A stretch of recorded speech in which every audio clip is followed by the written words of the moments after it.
आलम से बेखबर हूँ मैं, आलम में भी हूँ मैं। आलम से बेखबर हूँ मैं, आलम में भी हूँ मैं। साकी ने इस मुकाम को आसान कर दिया, साकी ने इस मुकाम को आसान कर दिया।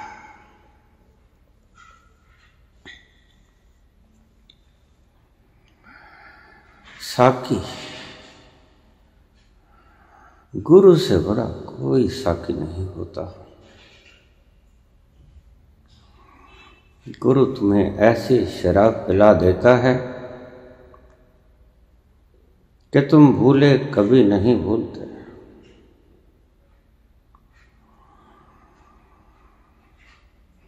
ऐसी मस्ती, ऐसा नृत्य गूंजता है, भीतर से उठता है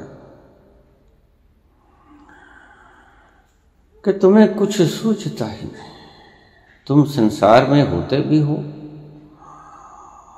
और तुम संसार से परे भी होते हो।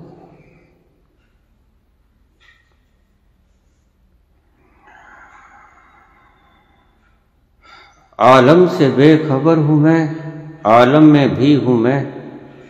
साकी ने इस मकाम को आसान कर दिया।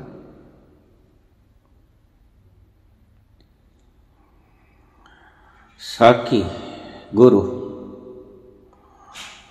आसान कर देता है रास्ता, बहुत आसान कर देता है रास्ता। पूछा है,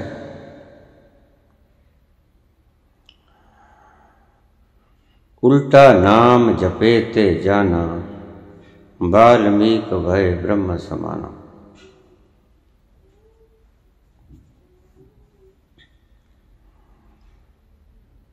वाल्मीकि ने भगवान राम का नाम उल्टा जपा और राम के नाम की महिमा देखिए, फिर भी ब्रह्म ज्ञान को उपलब्ध हो गया। व्याख्याकारों ने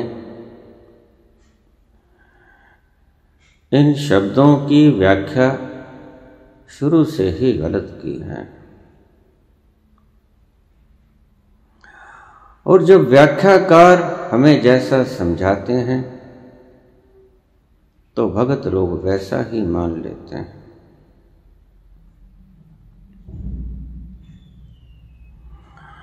भगत मूर्ख नहीं होते, भगत भोले होते, मान लेते हैं।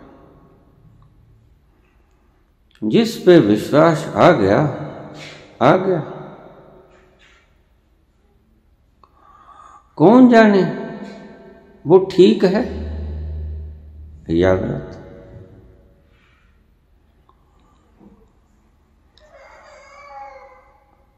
आलम से बेखबर भी हूं, आलम में भी हूं मैं। दोनों ही बातें हैं। संसार में रह भी रहा हूं और संसार से बेखबर भी हूं। आलम से बेखबर हूं मैं, आलम में भी हूं मैं। साकी ने इस मुकाम को आसान कर दिया। यही जरूरत होती है साकी की, और साकी तुम्हें इतना पिलाएगा कि तुम्हारा मैं खाने का साकी न पिला पाएगा।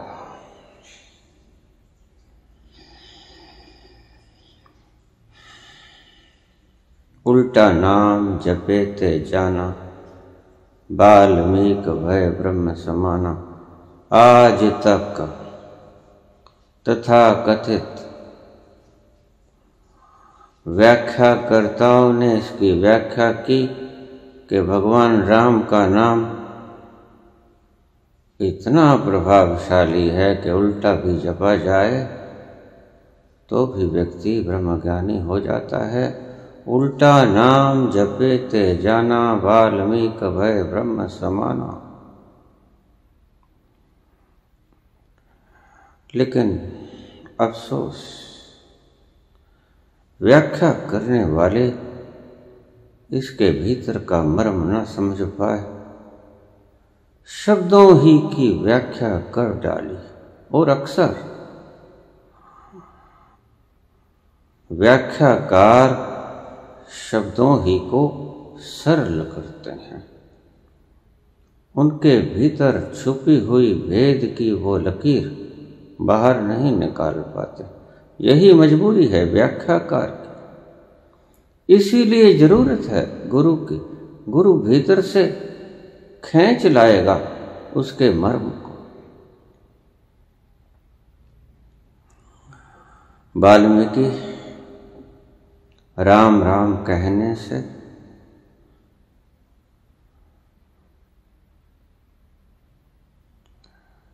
ब्रह्मज्ञानी नहीं हुए। राम राम कहते तो कभी ना पहुंच पाते।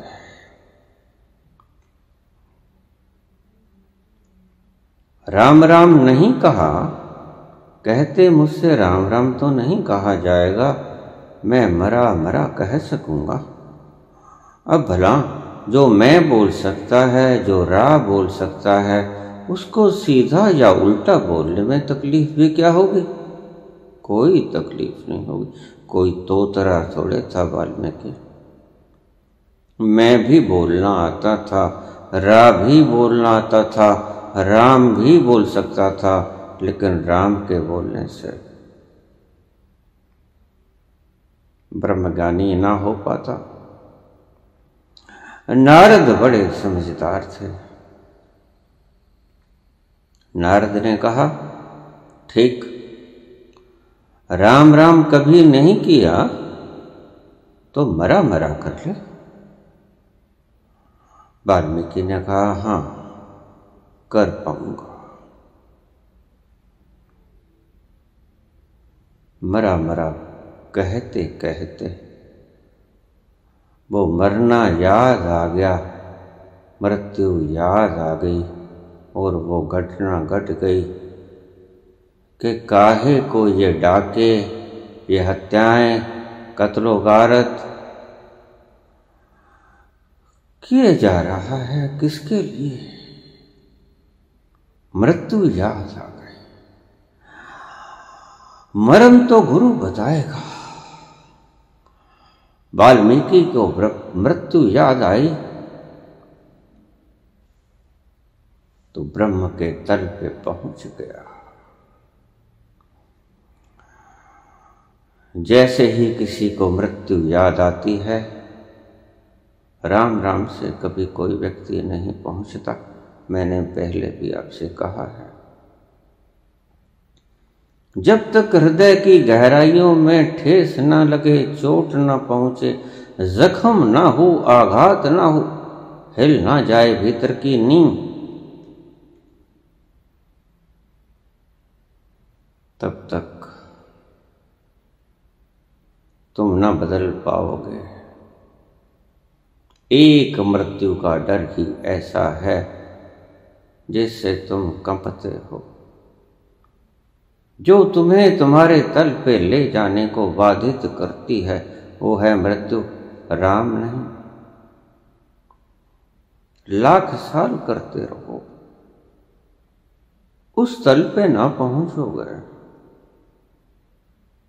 जहां वो सांवरा सलोना बैठा है।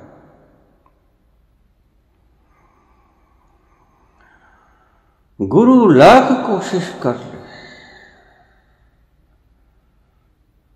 तुम्हें वो साकी तुम्हारा रास्ता आसान न कर सकेगा अगर तुम्हें मृत्यु याद न आए।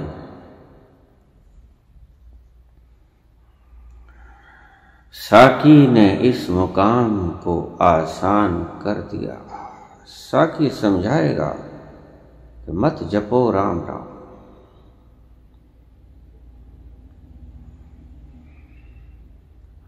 राम का उल्टा जपो, याद करो मृत्यु को। राम को याद करने से कोई क्रांति घटित ना हो पाए। तुम वैसे के वैसे रहोगे।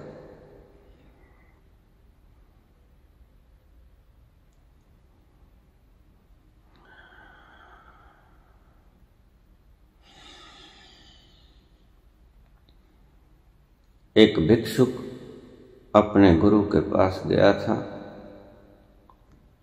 कहने लगा, गुरुदेव, मुझे कोई रास्ता बताइए ताकि मैं अपने अंतस में उतर सकूं। गुरु कहता, इतनी देर भाई, मेरे पास आते आते आज ये क्या सूझा? ये कोई घड़ी है भला? ये कोई वक्त है भला? क्यों गुरुदेव? भिक्षुक ने चरण स्पर्श करते हुए पूछा। बच्चा, तेरे तो जीवन के 7 दिन बचे हैं।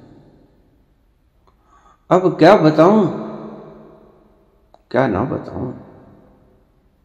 और 7 दिनों में कुछ भी तो नहीं होता। कँप गया।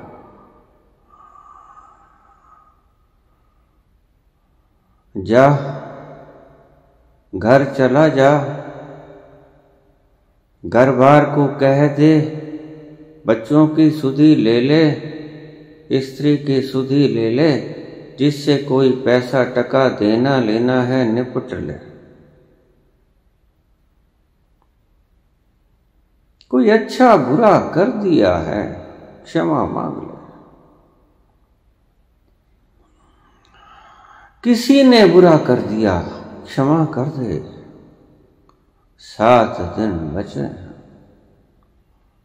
ये कोई पूछने की वेला है? गलत वक्त चुना है तुमने बच्चा।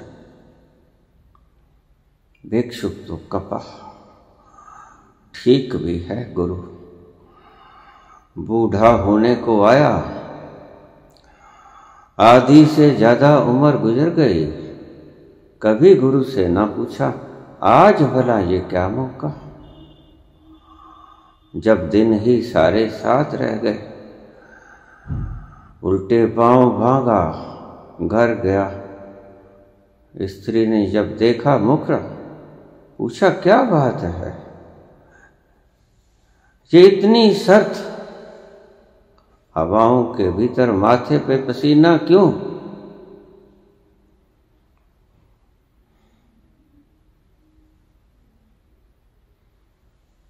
बोला, भाग्यवान, जीवन के 7 दिन शेष बचे हैं, क्या करूं? आछे दिन पाछे गए, गुरु से किया ना हेत,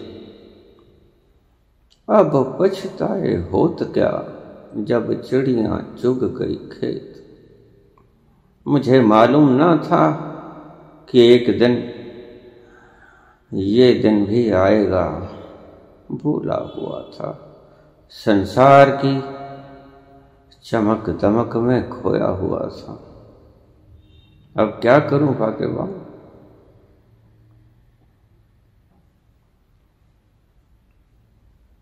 तू ही बता, क्या किया जाए?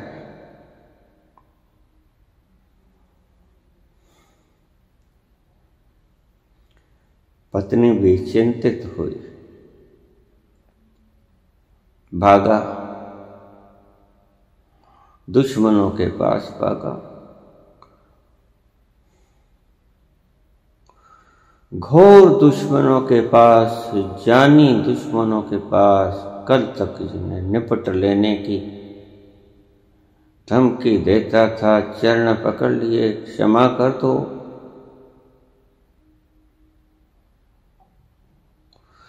जार जार रोने लगा। कुछ समझ न आया।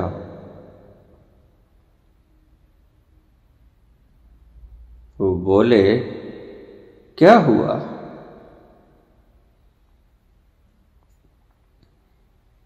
ये अकस्मात क्या हुआ? कल तो कुछ थे, आज मिजाज ही निराला है, ऐसा तो कभी देखा ही ना था। मत पूछो मत पूछो। दूसरे शत्रु के पास गया, रोने लगा, पांव पकड़ लिए, गिड़गिड़ाने लगा, क्षमा कर दो, भूल चूक हुई, माफ कर दो।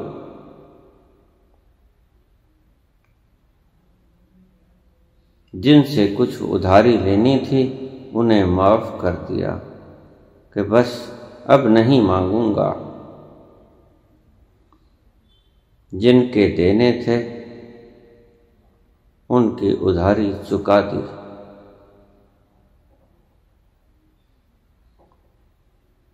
वापस घर आए। मृत्यु के समय करीब भूख काहे लगे, भूख प्यास सब बंद, नींद उड़ गई, रातों रातों जागता था।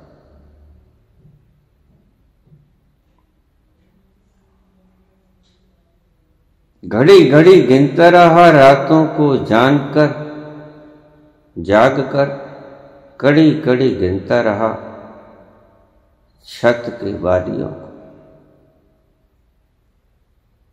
कुछ समझ नहीं आया। गुरु ने कहा है और गुरु सिद्ध है, गुरु का कहा गलत भी नहीं होता। अब क्या किया जाए।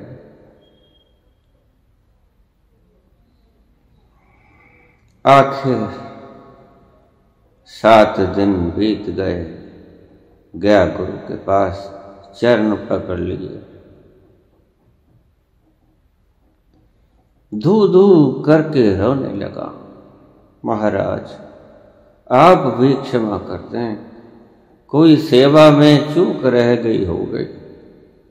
निश्चित ही वक्त कम लगाया होगा, निश्चित ही कुछ शब्द ऐसा बोला होगा जो तुम्हारे कोमल हृदय को आघात दे गया होगा। मुझे क्षमा कर दो। अब चला वक्त आ गया। गुरु बोले, आज से 7 दिन पहले तुमने पूछा था कि ईश्वर को पाने का राह मुझे बता दीजिए गुरुजी। इन 7 दिनों में तूने खाया नहीं, सोया नहीं, क्या किया सब बता दिया। दुश्मनों को माफ कर दिया, पांव पकड़ लिए, दुश्मनों से क्षमा मांग ली, और जो दुश्मन मेरे थे उनको क्षमा कर दिया। उधारी चुका दी, जिनसे लेना था छोड़ दिया। गुरु बोले, बस कोई मरने वरने को नहीं है तू, यही है रास्ता जो इन 7 दिनों में अख्तियार किया, सारी जिंदगी के लिए अख्तियार कर ले, तो पहुंचा ही हुआ है। अब देर ना लगेगी, जब ट्रेलर देख लिया तो फिल्म ज्यादा दूर नहीं है।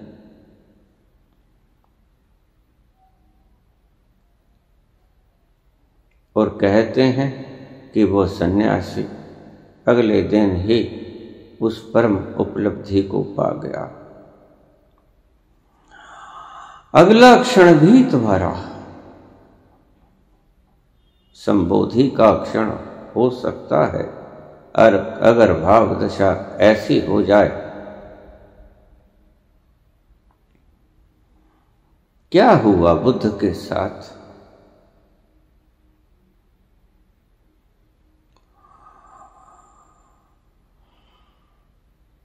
मित्र ने बुलाया था, मित्र के घर त्योहार था, कोई खुशी का मौका था। कभी बुद्ध गए ना थे घर से बाहर, महल से बाहर, बड़े हो गए थे। मित्र घर आ जाते थे। आज बुलावा आया था कि घर पे तुमने जरूर आना है। हम हर बार आते हैं, तुम कभी नहीं आते।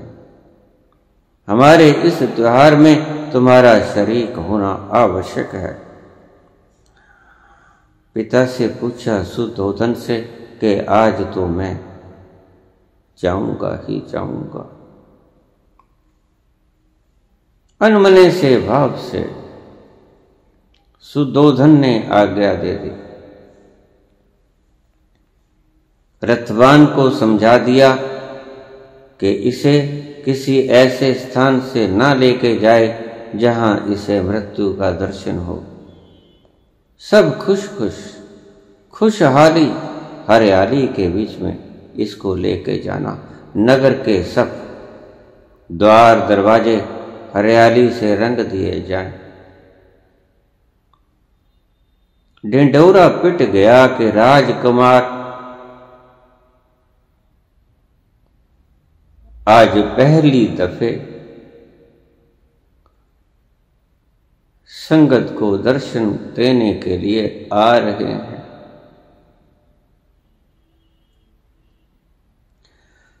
सदा ही महल में रहा था, कभी उसने किसी ने उसकी एक झलक भी तो ना पाई थी। सभी परेशान थे, उदास थे, बेताब भी थे कि कब वो क्षण आएगा जब हम छोटे राजकुमार का दर्शन कर पाएंगे।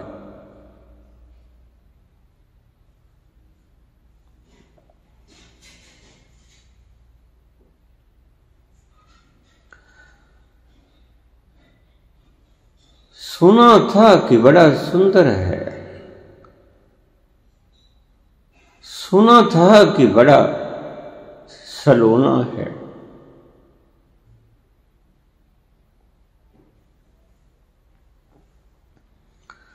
सुना था कि उसके बाल सुनहरी हैं, घुंघराले बाल हैं, सुनहरी बाल हैं।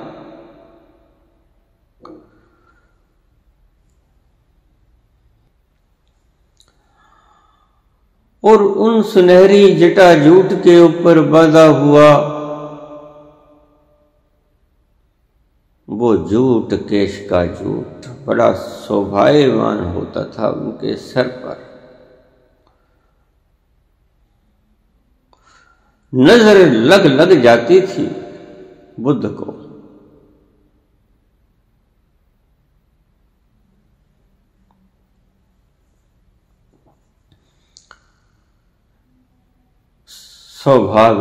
स्वभावतया बुद्ध को देखने के लिए जनता बड़ी उतावली थी।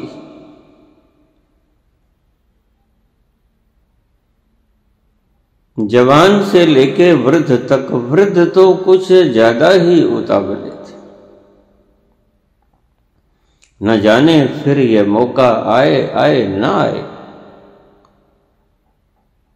दोनों तरफ भीड़ इकट्ठी हो गई मीलों तक। सारी कपिल वस्तु उमड़ गई। रथ पे चले जा रहे हैं बुद्ध। एक दूसरे की भीड़ को, श्रृंखला को तोड़कर एक वृद्ध पुरुष गर्दन उठा के ऊपर देखने की चेष्टा कर रहा था। तो पूछा बुद्ध ने अपने रथवान से कि भैया ये कौन है? रथवान को रोका गया था।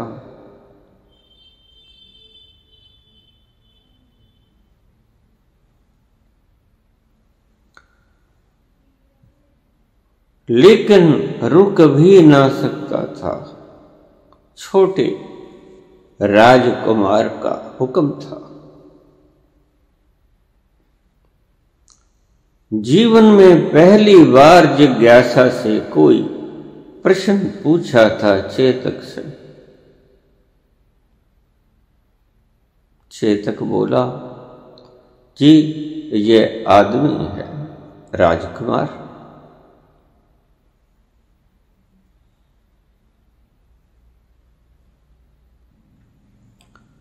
आदमी है, इसे क्या हो गया है?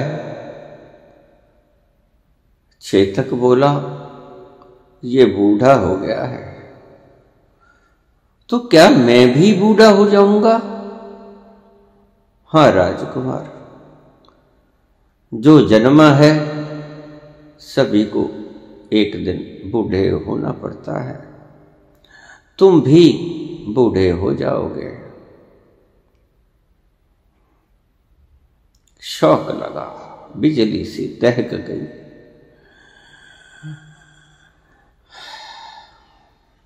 आगे चला। जनता बड़ी बेताब, एड़ियां उठा उठा के देख रहे। पीछे से एक बीमार व्यक्ति, झुर्रियों से युक्त, माथे पे अनगिनत लकीरें, बहुत वृद्ध, खांसता हुआ, और खांसी ऐसी कि रुकने का नाम नहीं लेती। उसको टीबी थी।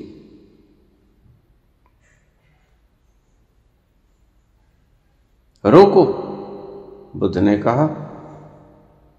हाँ मालिक, ये कौन है? ये आदमी है। क्या हो गया है इसे?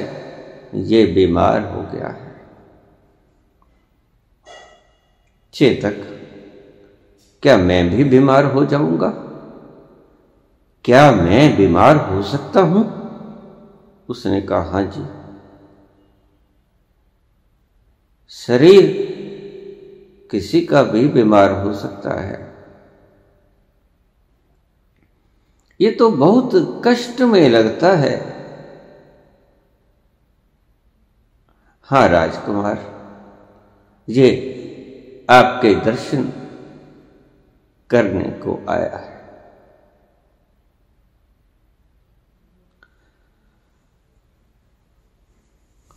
आज छोटा राजकुमार पहली बार दर्श दिए हैं, और जनता ये मौका गंवाना नहीं चाहती। इसीलिए सभी बच्चे, जवान, वृद्ध, माताएं, बहनें सब आई हुई हैं। घर खाली पड़े हैं। मालिक, क्या मैं भी बीमार हो सकता हूं? शरीर किसी का भी बीमार हो सकता है प्रभु। एक और बड़ा झटका लगा। आज तक तो कोई मुरझाया पत्ता, कोई सूखा फूल नजर नहीं आने दिया था सुतोधन ने। उसके उठने से पहले सारे बगीचों से जड़े हुए पत्ते, सूखे हुए फूल इकट्ठे कर लिए जाते थे और बाहर फेंक दिए जाते थे। हरियाली ही हरियाली नजर आती थी गौतम को। सिद्धार्थ आज पहली बार ये क्या देख रहा है? थोड़ी दूर चले थे, रथवान ने रथ रोक दिया। भीड़ एक तरफ हट गई। किसी मनुष्य की अर्थी जा रही थी, रास्ता दे दिया गया। राम नाम सत्य है की आवाज। पीछे पीछे लोग वो व्यक्ति को बांधे हुए चले जा रहे थे अर्थी में। ठहर गया था चेतक। ये कौन है? ये मनुष्य है महाराज। इसे क्या हो गया है? राजकुमार, ये मर गया है। अब इसका क्या होगा? इसे जला दिया जाएगा राजकुमार।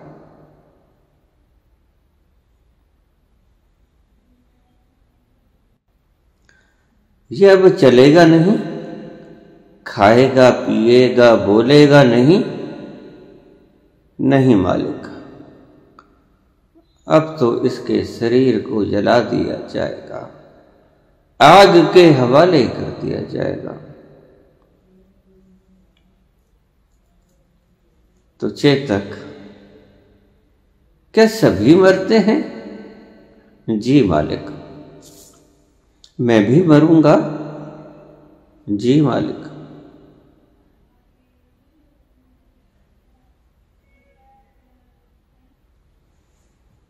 और बुद्ध मर ही गए। बस, जब कोई मर सकता है तो फिर आज क्या कल क्या, और 10-20 साल बाद क्या, पहले क्या, मर ही गया समझो। रथ रोको, रथ वापस ले चलो। यहां कोई जश्न की गुंजाइश नहीं है। जहां बीमार हैं, जहां वृद्ध हैं, जहां मरते हैं, वहां जश्न कैसे मनाया जा सकता है? वापस ले चलो मुझे महल में।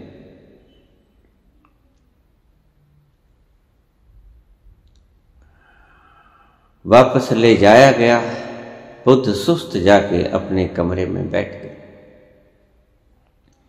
उसी दिन यशोधरा को पुत्र उत्पन्न हुआ राहुल। कशमकश चल रही थी बुद्ध के मन में। आज तक मनुष्यता के, मनुष्य जीवन की सच्चाई सामने ना आई थी, छुपा के रखी थी सुदोधन ने। जब उसका जन्म हुआ, उसने बड़े विद्वान ज्योतिषियों को बुलाया। उन ज्योतिषियों ने जब ग्रह नक्षत्र की सारी गणना की तो उन्होंने कहा, राजन, यह बच्चा बनेगा चक्रवर्ती, चाहे सम्राट बन जाए, चाहे संत बन जाए, बनेगा चक्रवर्ती ही। सुदोधन घबराया। उसी दिन से उसकी दिनचर्या सीमित कर दी गई। आज पहली बार बुद्ध को पता चला। आज की ही रात राहुल ने जन्म लिया और उसके भीतर, बुद्ध के भीतर, सिद्धार्थ के भीतर तूफान उठ रहा है। जबरदस्त तूफान उठ रहा है। जब मरना ही है तो मर ही गया।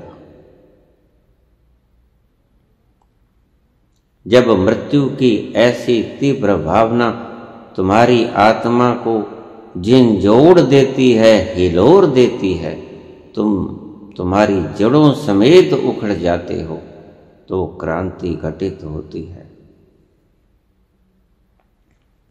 तुम रोज देखते हो, अर्थी को जाके तुम्हारे भीतर कुछ नहीं होता, सिर के ऊपर से गुजर जाता है। लेकिन बुद्ध के भीतर गहरी अंतरात्मा में ये बात उतर गई कि जब एक दिन मरना है तो मर ही गए समझो।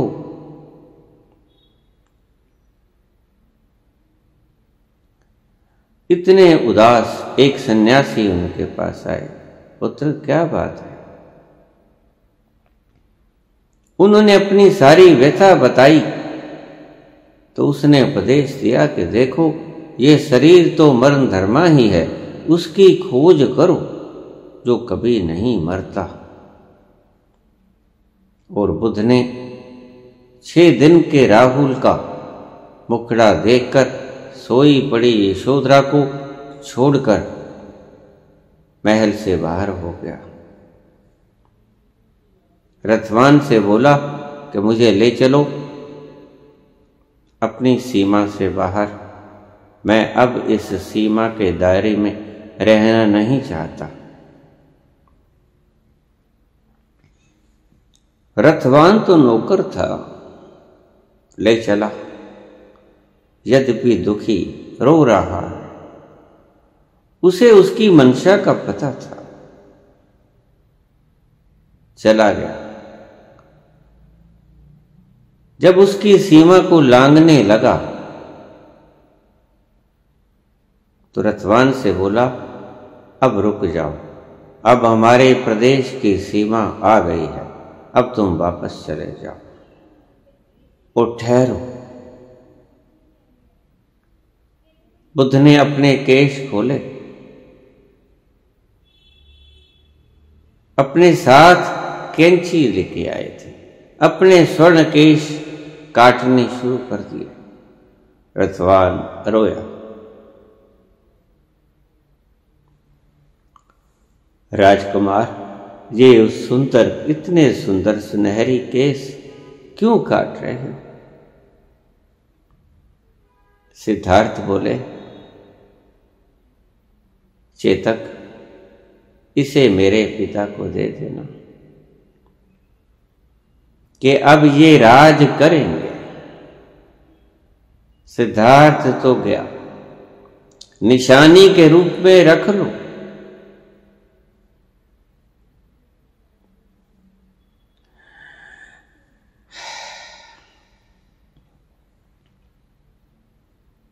केस काट के दे दिए, आदेश दे दिया कि तुम जाओ। रथवान पहुंचा, सारी बात बताई, हाहाकार मच गया।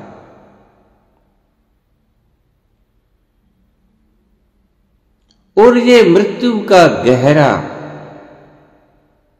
हिलोरा उसे बुद्धत्व दे गया। मृत्यु तुम रोज देखते हो, तुम्हें बुद्धत्व नहीं मिलता। सिर के ऊपर से गुजर जाती है मृत्यु की घटना। जब किसी के भीतर से, सिर के ऊपर से न गुजरे यह मृत्यु की घटना, अंतरात्मा के कोने कोने में प्रवेश पा जाए, तब बुद्धत्व की घटना घटती है। बुद्ध के साथ भी घटी, ऐसे ही वाल्मीकि के साथ भी घटी।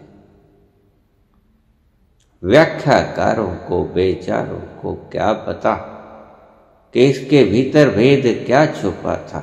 उल्टे नाम जपे ते जाना, वाल्मीक भय ब्रह्म समाना। राम का उल्टा नाम नहीं जपा उन्होंने नाम सीधा जपा। किसका? मृत्यु। स्मरण किया राम को नहीं, स्मरण किया मृत्यु। एक दिन बिक जाएगा माटी के मोल, ये स्मरण आया उसे। क्यों इतनी कतलो गारत करता है? काहे को? किसके लिए? जब मर ही जाना है। बात गहरे में उतर गई रत्नाकर के और ब्रह्म समान हो गया। ये थी कीमिया, ये था रहस्य जो इन शब्दों के भीतर छुपा था। लेकिन हम सोचते हैं कि वो राम राम जपने से घटना घट जाएगी। मूर्ख हो, राम राम जपने से न कभी घटी है न कभी घटेगी। ये तो राम का उल्टा मरा, मृत्यु। मृत्यु उसके हृदय के भीतर के कोणों में प्रवेश गई, अंतरतम में प्रवेश कर गई। और जब उसके अंतरतम में हिलोर गई, झंझोड़ गई तूफान की तरह, तो परिवर्तन हुआ, क्रांति घटित। ये मृत्यु ने क्रांति घटित की। यद्यपि आज तक व्याख्याकारों ने राम को ही इसकी मान्यता दी। ये महानता थी मृत्यु की, ये कारण था मृत्यु का होना। इसीलिए मैं अक्सर कहता हूं कि मृत्यु है तो आपके लिए द्वार खुले हैं मुक्ति के। मृत्यु मुक्ति के द्वार पे ले जाए। अगर मृत्यु ना होती तो तुम कभी मुक्त ना हो पाते। यहीं सड़ते रहते, गलते रहते, ये तो तुम्हें धन्यवाद करना चाहिए मृत्यु का कि वो है। और ईश्वर कभी कोई गलत चीज बनाता भी नहीं। ईश्वर ने अगर अमृत तत्व तुम्हारे शरीर को दे दिया होता तो तुम मत पूछो तुम कितने दुखी होते। तुम मृत्यु को मांगते, चिल्लाते चिल्लाते, रोते रोते मांगते, भीख की तरह मृत्यु मांगते कि कोई मुझे मौत दे दो। ये जिंदगी ज्यादा बढ़िया नहीं है। ये जिंदगी, ठीक कहा है बुद्ध ने कि जीवन दुख है। और इसका पता चल गया कि जीवन दुख है। अगर मृत्यु आनी ही है, कभी बीमार होना है, कभी रीढ़ की हड्डी टेढ़ी होनी है, कभी मर जाना है, कभी शरीर दुखेगा, कभी कपेगा, कभी रोगग्रस्त होगा, तो फिर ये शरीर तो एक जन्म जरा मृत्यु इन व्याधियों से घिरा हुआ, यहां कैसा शोक। यहां शोक नहीं, यहां शोक है, यहां दुख है। उल्टा नाम जपेते जाना, वाल्मीकि भय ब्रह्म समान। इसका अर्थ व्याख्याकारों ने जो भी किया हो मुझे पता, लेकिन इसका सही अर्थ ये है। मुझे कह देते हैं लोग कि आप नाम की महिमा को नकारते हो। वाल्मीकि भी तो पहुंचे, कहां पहुंचे? नाम से कहां पहुंचे? घटना से पहुंचे। मृत्यु की घटना झंझोड़ गई। राम कहां झंझोड़ गए? मृत्यु का आवश्यक होना, मृत्यु की घटना का होना झंझोड़ गया भीतर के प्राणों को, और वो घटना घट गई जो वाल्मीकि के घटी, वो ही बुद्ध के घटी।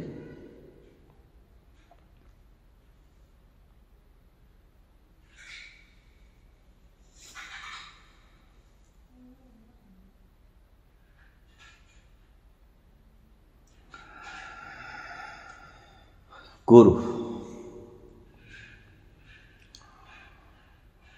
आलम से बेखबर भी हूं,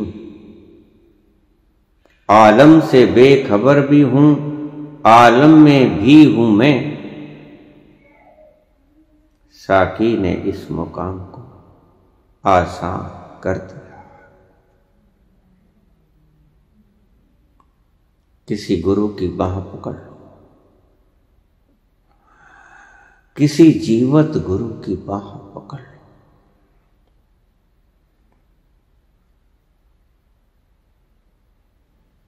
लोग रोज मेरे पास मैसेजेस आ जाते हैं, हमारे गुरु 20 साल से ब्रह्मलीन हो गए, हम उनका जाप पाठ कर रहे हैं, किए जाओ, कुछ नहीं होने वाला। वो आग गई जो तुम्हें जला देती है, अब राख रह गई, राख तुम्हें कभी नहीं जलाएगी। साकी ने उस मुकाम को आसान कर दिया। साकी, ये तो साकी जीवत ही ढूंढना पड़ेगा, अन्यथा शास्त्र मरे। शास्त्र मरे हुए लोगों के द्वारा कभी लिखे गए थे, और जो आपके गुरु ब्रह्मलीन हो गए हैं, भूल जाओ उनको। वो आग नहीं है, जिसमें आग नहीं वो तुम्हें सत्य ना बता पाएगा। गुरु अगर राख हो गया है तो इन मूर्खताओं को छोड़ो, जीवंत गुरु के पास पहुंचो, सत्य देखो क्या है। सत्य समझाएगा जीवंत गुरु। मुर्दा गुरु 20-20 साल से ढोए हो, फिर कहते हो हुआ कुछ नहीं बाबा। कुछ भी नहीं होगा, हुआ कुछ नहीं, होगा कुछ नहीं।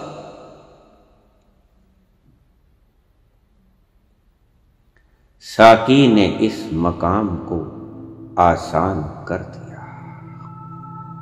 धन्यवाद।